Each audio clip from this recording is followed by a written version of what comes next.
हमारा मुख्य मांग था नियमितीकरण के लिए यहाँ इसी जगह से स्थल से हम लोग गए शिक्षा मंत्री जी के पास, उन लोग बुलाए थे। सर मैं प्रशासन से, पुलिस प्रशासन से यही बोलना चाहता हूँ कि इसकी ज़रूरत ही नहीं थी। मैंने वहाँ भी अधिकारियों को बोला कि इसकी ज़रूरत ही नहीं थी, आपको ये सब इतनी फोर्स लगाने की, इतनी बल लगाने की कोई आवश्यकता नहीं थी। हमसे आप बात कर लेते, हम सारी चीज़ क्लियर कर देते। आपका जो मुख्य मांग है नियमितीकरण, ये थोड़ा लेट से बात होगा, पर समान काम समान वेतन, 12 महीने पे पेमेंट, वेतन वृद्धि, ऐसा 2-3 मांग हम लोग पूरा कर देंगे। तो उनके आश्वासन पे यह हड़ताल हम लोग समाप्त कर रहे हैं। परंतु उससे पहले ही हमारे लोगों को कई पुलिस, मतलब 100-200 पुलिस आकर के वहाँ पंडाल उखाड़ दिए। हमारा प्रशासन की गलत तरीका है, वो हम लोगों से कम्युनिकेशन करना चाहिए था। तो मैं बताना चाहूँगा सरकार को कि ये पत्र का दहशत नहीं है सर। उम्मीद दुनिया कायम है और हमारी जो कर्ता धर्ता माननीय शिक्षा मंत्री जी और जो केंद्र सरकार, चाहे विधानसभा जो सरकार की है, उन्होंने किया है। हमारे मुख्यमंत्री जी, शिक्षा मंत्री जी लगातार 1 जुलाई से 23 दिनों तक हड़ताल पे रहे विद्यामितान अतिथि शिक्षकों का आज जो है प्रदर्शन स्थगित हो गया है और स्थगित 5 सितंबर तक के लिए किया गया है। ये आश्वासन उनको शिक्षा मंत्री गजेंद्र यादव और साथ ही साथ मुख्य सचिव शिक्षा विभाग के कमलप्रीत जी के द्वारा एक आश्वासन दिया गया है कि उनको उनकी मांग जो रखी गई थी उनमें से कुछ मांग को मान लिया जाएगा और ऐसे में उन्होंने अपना 5 सितंबर तक के लिए इस प्रदर्शन को स्थगित कर दिया है। हमारे साथ वही साथी हैं जो लगातार इस प्रदर्शन में शामिल थे। ये उस प्रदर्शन को उनके नेतृत्वकर्ता थे। इनके पीछे लगभग 1500 जो है अतिथि शिक्षक साथ चल रहे थे। जेल भी गए हैं, कई प्रकार का यातना भी इनको सहना पड़ा है। हम इनसे सीधे बात करते हैं। आप लोगों ने आज अपनी एक बैठक और उसके पहले आप लोग को एक नोटिस जारी हुआ, आप जेल भी गए और आज आप लोगों ने अपने प्रदर्शन को स्थगित कर दिया है। इसके पीछे कारण क्या है? हमारा मुख्य मांग था नियमितीकरण के लिए यहाँ इसी जगह से स्थल से हम लोग गए शिक्षा मंत्री जी के पास, उन लोग बुलाए थे। तो शिक्षा मंत्री जी और उसको शिक्षा विभाग के सचिव कमलप्रीत जी से मुलाकात हुआ तो उनके दोनों के बात बता रहा हूँ। उन्होंने कहा कि अभी आपका जो मुख्य मांग है नियमितीकरण, ये थोड़ा लेट से बात होगा, पर समान काम समान वेतन, 12 महीने पे पेमेंट, वेतन वृद्धि, ऐसा 2-3 मांग हम लोग पूरा कर देंगे। तो उनके आश्वासन पे यह हड़ताल हम लोग समाप्त कर रहे हैं। परंतु जब हम वहाँ से हम लोग आते तब हमारे लोगों को हम लोग बताते, तब हड़ताल जो है स्थगन होता। परंतु उससे पहले ही हमारे लोगों को कई पुलिस, मतलब 100-200 पुलिस आकर के वहाँ पंडाल उखाड़ दिए हमारा। और दूसरे दिन जब हम लोग वहाँ रात्रि में आए अपने निवास पे, तो भिलाई में हम लोग रुके थे। दूसरे दिन ही क्राइम ब्रांच की टीम हम लोग को उठा करके, सुबह से उठा करके थाने में डाल दी। थाने में डाल करके, मतलब कम्युनिकेशन नहीं हो पाया, इस कारण से कल जो प्रदर्शन हुआ और कल जितने भी जो महिलाओं को उठाया गया, आप लोग को जेल जो भेजा गया, इसी कारण से हुआ। प्रशासन की गलत तरीका है, वो हम लोगों से कम्युनिकेशन करना चाहिए था, तब जाकर के कोई कदम उठाना चाहिए। तो हम लोग से बातें ही चीत नहीं किए हम लोग। मतलब ये प्रदर्शन कल ही आप लोग का स्थगित हो जाता है? स्थगित कल हो जाता है, हमारे मीटिंग होता और स्थगित हो जाता है। ये जो दुनियादारी किए हैं हमारे, इतने पुलिस प्रशासन सर, इतना पैसा लगा है, इतना गाड़ी घोड़ा जो किए हैं ना, इतने में यदि हमारे नियमितीकरण के लिए लगाते तो नियमितीकरण इतना पैसा में हो जाता। तो ये बताइए कि आप लोग को क्या आश्वासन मिला है? आश्वासन है कि अभी समान काम समान वेतन है, वेतन वृद्धि मतलब, और 12 महीने का पेमेंट है और सीएल आप लोग को मिलेगा। मंत्रिमंडल में बैठाएंगे सब लोगों से, जैसे वेतन वृद्धि है तो वित्त की बात है, तो सबको विचार विमर्श करके जो हो जाएगा हम करेंगे। नियम के तहत सब चीज़ कर देंगे, ये बोले हम। मतलब जो 27 तारीख को एक आप लोग को नोटिस जारी हुआ है कि 27 तारीख तक अपने कार्य क्षेत्र में लौटना है, नहीं तो आप लोग को पद से हटा दिया जाएगा, ये डर उसका है? बिल्कुल नहीं सर, ये डर उस पत्र का नहीं है, क्योंकि इससे कई बार हम आंदोलन किए हैं। सरकार जानती है इस बात को, 65 दिन का हो, 28 दिन का हो, ऐसे कितने पत्र हमारे लिए आए, पर हम मैदान में डटे रहे, कभी गए नहीं। तो मैं बताना चाहूँगा सरकार को कि ये पत्र का दहशत नहीं है। बस ये बात इससे सिद्ध होती है कि उतने बड़े मुखिया जो हमारे विभाग के कर्ताधर तो वही हैं, जब वो करने की बात कर रहे हैं कि भाई आपकी जो कुछ मांगे हैं, जैसे मूल वेतन आपको दिया जाएगा, 12 महीने की छुट्टी 12 महीने का जो वेतन है, गैपिंग जो होता है वो नहीं किया जाएगा, और समस्त जो शासकीय अवकाश है वो दिए जाएंगे। तो हम बोले कि त्वरित रूप से अगर ये हो सकता है, आश्वस्त कर रहे हैं, तो इसी आश्वासन को लेकर के हम इस हड़ताल को स्थगित करेंगे। कितने आश्वस्त है आप शिक्षा मंत्री और मुख्य सचिव के इन आश्वासन से? सर, उम्मीद दुनिया कायम है और हमारी जो कर्ता धर्ता माननीय शिक्षा मंत्री जी और जो केंद्र सरकार चाहे विधानसभा जो सरकार की है, उन्होंने किया है, हमारे मुख्यमंत्री जी, शिक्षा मंत्री जी। तो अगर वो अभी हमारे से मिल रहे हैं, उनकी हमारे डेलीगेशन से बात हुई उनकी, वो जब हमें आश्वस्त कर रहे हैं कि आगामी समय में हम आपका करेंगे, आपके मांगों के ऊपर विचार करते हुए आपको नियमित रूप से करेंगे, तो सर हमें भी उन पे उस बात पे अडिग नहीं रहना है। हमें ये चीज़ उनकी बातों को मानते हुए हमें आगे 1 महीने के लिए अपने धरना सर जो हड़ताल की हैं उसको स्थगित किए हैं अभी फ़िलहाल।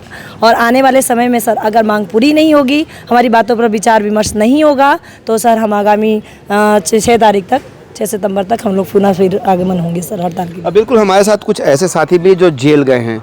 आप जेल गए थे, क्या लगता है कि जेल जाने पर जो आप लोग के साथ जो व्यवहार हुआ वो कितना आप लोग को आहत करता है? सर मैं प्रशासन से, पुलिस प्रशासन से यही बोलना चाहता हूँ कि इसकी ज़रूरत ही नहीं थी। मैंने वहाँ भी अधिकारियों को बोला कि इसकी ज़रूरत ही नहीं थी, आपको ये सब इतनी फोर्स लगाने की, इतनी बल लगाने की कोई आवश्यकता नहीं थी। हमसे आप बात कर लेते, हम सारी चीज़ क्लियर कर देते, क्योंकि हमको शिक्षा मंत्री महोदय से और स्कूल शिक्षा सचिव महोदय से हमको सकारात्मक जवाब मिल चुका था। और हम हड़ताल प्रांगण में उपस्थित होकर के दूसरे दिन अपने साथियों को सारा चीज़ क्लियर करते और वहाँ से फिर स्थगन का अपन सारे लोगों से एक साथ मिलकर निर्णय लेते। लेकिन उससे पहले ही पुलिस प्रशासन हमको उठा लेती है, पदाधिकारियों को, और हमारा मोबाइल सारा चीज़ जमा कर लेती है। मोबाइल, यहाँ तक कि हमारे मोबाइल का पासवर्ड भी पूछा जाता है और उससे सारे डेटा खंगाले जाते हैं। आधा घंटा से 1 घंटा के बीच में पासवर्ड पूछ करके बाकायदे लिखा जाता है और उसमें सारी चीज़ों को नोट किया जाता है। ये पुलिस प्रशासन का कहीं ना कहीं दमनकारी नीति है और ये इसकी करने की ज़रूरत नहीं है प्रशासन को, क्योंकि हम शिक्षक हैं। शिक्षा की मर्यादा में रहकर अपनी जो संवैधानिक मांग था, लोकतांत्रिक मांग था, न्यायोचित मांग था, उसको लेकर के हम प्रदर्शन कर रहे थे। सर क्या माना जाए कि आप लोग तो उस समय से पदस्थ हैं जब नक्सलियों का आतंक हुआ करता था। जी। जब आतंक खत्म हो गया तब आप लोग के साथ बर्बरता हो रही है? जी, इसी पर मैं कहना चाहूँगा सर कि 2015-16 में जब हमारी नियुक्ति की गई थी, उस स्थिति में नियुक्ति की गई थी जब वहाँ पर कोई शिक्षक उस स्कूल में नहीं थे। खाली रहने के कारण बच्चों की जो पढ़ाई थी वो बहुत ही ज़्यादा प्रभावित हो रही थी। ऐसी स्थिति में डॉक्टर रमन सिंह जी जब मुख्यमंत्री थे तो उन्होंने नियुक्ति की थी और नियुक्ति की तर्ज पर यह कहा गया था कि भाई आप लोग वहाँ पर जाइए, सेवा कीजिए और उसके बाद फिर आप लोग वहाँ पर ड्यूटी करें। हम लोग ड्यूटी करने के लिए गए सर। उस समय इतना बीहड़ जंगल था सर, और मैं बताना चाहूँगा उस समय जो नक्सलवाद है वो बहुत ही ज़्यादा उग्र चरम सीमा पर थे। उस स्थिति में सर हम लोग जंगल झाड़ी पार करके जाते थे और बच्चों को पढ़ाते थे। आज हमारे ही शिक्षा की कलम पकड़ करके बच्चों को जब हमने शिक्षित किया, पढ़ाया उनको, और पढ़ाने के बाद जब बच्चे शिक्षित हुए तो वो आज बंदूक ना पकड़ के कलम पकड़ करके आज डॉक्टर, इंजीनियर या अपने जो है कुछ जैविक जीने की प्रक्रियाएं जो है वो बदल दिए हैं, रास्ता बदल दिए हैं, वो मार्मिक स्थल में पहुंच गए हैं। तो ऐसी स्थिति में जब नक्सल ख़त्म हो गया, सरकार कहती है कि नक्सल हमने ख़त्म किया। नक्सल सरकार ख़त्म नहीं सर, हमारे द्वारा पढ़ाए गए, हमारे द्वारा जो शिक्षा से जो लाए गए वहाँ पर जो आंदोलन थी उनके तहत पे आज जो है नक्सल ख़त्म हुई है। और नक्सल ख़त्म हो गया तो आज जो 27 तारीख को जो लेटर निकाली है, ऐसा कभी लेटर नहीं निकला था सर जब हम पहले आंदोलन करते थे। आज नक्सल ख़त्म हो गया तो कह रहे हैं आपकी ज़रूरत नहीं है। यही लिखा हुआ है ना कि 27 तारीख तक आप ज्वाइनिंग कीजिए और नहीं तो आपको वहाँ से निकाल दिया जाएगा। तो ये कहीं ना कहीं सरकार जो है हमको दमनकारी नीतियों से दबाने की प्रयास कर रहे हैं। बिल्कुल, महिलाएं हमारे साथ है जो उस आंदोलन में लगातार शामिल थे। ये भी देखा गया है टेंट को उखाड़ दिया गया और टेंट उखाड़ने के बावजूद आप लोग बारिश में बैठे हुए थे। लगातार मांगे आप लोग की मानी जा रही थी। ये भी बात सामने आ रही थी। कुछ आपके साथी जो हैं इस प्रदर्शन के लगातार निरंतर जारी रखने के लिए पक्ष में हैं, तो कहीं जो है कुछ लोग ये कह रहे हैं कि अब इसको स्थगित कर दिया जाए। आप क्या सोचते हैं, किन कारणों से ये जो आप लोग स्थगित कर रहे हैं? देखिए सर, हम सभी शिक्षक हैं और शिक्षक की गरिमा में रहकर हमको सरकार ने हमने ये फैसला लिया है। सरकार ने हमें आश्वासन दिया है कि आप लोग के हित में बहुत ही अच्छा पहल किया जा रहा है, जैसा कि हमारे पदाधिकारियों ने बताया। और थोड़ा सा मिसअंडरस्टैंडिंग की वजह से कल का माहौल क्रिएट हुआ था, जो कि नहीं होना चाहिए था। जब हम मॉर्निंग में हमको पता चला कि हमारे पदाधिकारियों को उठा लिया गया है और लगातार जो हमारे साथी आ रहे थे बाहर से, क्योंकि उनको जानकारी नहीं मिला था, तो बस स्टैंड पे, रेलवे स्टेशन पे पूछा जा रहा था पुलिस के द्वारा कि कौन कौन अतिथि शिक्षक है और उनको फिर उठाया जा रहा था। तो ये जो मैसेज हमारे पास आया, तो इसीलिए उस टाइम पे जो आपने पूछा अभी कि कुछ लोग हक में हैं, कुछ लोग फेवर में नहीं हैं, तो वो एकता थी हमारी। हमारे पदाधिकारी नहीं थे, लेकिन फिर भी हमारे अंदर इतनी एकता थी कि हम सब आपस में मिले और अपने पदाधिकारियों के वापस लौटने तक वहाँ बैठे रहे कि जब तक वो नहीं आएंगे तब तक हम उठेंगे नहीं। ये हमारी एकता है।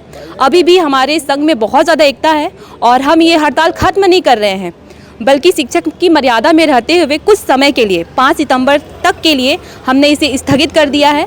सरकार से विनती है मेरा, आपके माध्यम से मैं उनसे प्रार्थना करती हूँ, विनती करती हूँ कि आपके आश्वासन पे हम कुछ समय के लिए अपने घर में वापस जा रहे हैं और अपने कार्य क्षेत्र में जाकर बच्चों को फिर से पढ़ाने का काम करेंगे।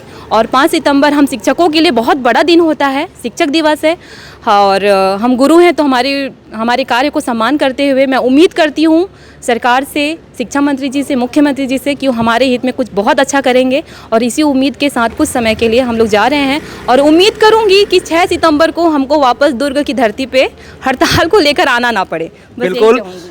6 सितंबर को इनको आना ना पड़े। एक बात ये भी सामने आई थी कि आप लोग जब जेल गए थे तो एक मुजरिम के जैसे आपके साथ व्यवहार किया गया, बाकायदा आप लोग को उठाया गया और आप लोग को जेल के अंदर डाल दिया गया। लेकिन जब छोड़ा गया तो आप लोगों से कुछ लिखवाया गया है, वो क्या लिखवाया गया? उन्होंने एक पत्र लिखवाया, वहाँ लिखा था सर पत्र में, इसमें दस्तखत कराया गया कि यदि आप पुनः आंदोलन में बनते हैं तो आपको 1 लाख रुपया का अर्थदंड या तो फिर सज़ा हो जाएगा, ऐसा लिखा था सर, उसमें दस्तखत करवाया। तो अब आप लोग कहते हैं कि आप लोग 5 सितंबर तक के लिए अपने इस आंदोलन को स्थगित करते हैं। मांग पूरी नहीं हुई तो 6 तारीख को फिर वापस आने की बात करते हैं और ऐसे में आपके ऊपर एक तलवार लटक रही है जिसमें कहा जा रहा है कि अगर आते हैं वापस 6 माह के भीतर तो आपको 1 लाख जुर्माना दिया जाएगा। तो ऐसे में फिर आप क्या करेंगे? डरेंगे नहीं सर, डरने वाले नहीं हैं। हमारी मांग जायज़ है, जायज़ मांग लेकर के रहेंगे। प्रशासन हमारे ऊपर अत्याचार करे, शासन अत्याचार करे, वो तो ऐसी भी कर रही है, वहाँ भुगत के मर रहे हैं।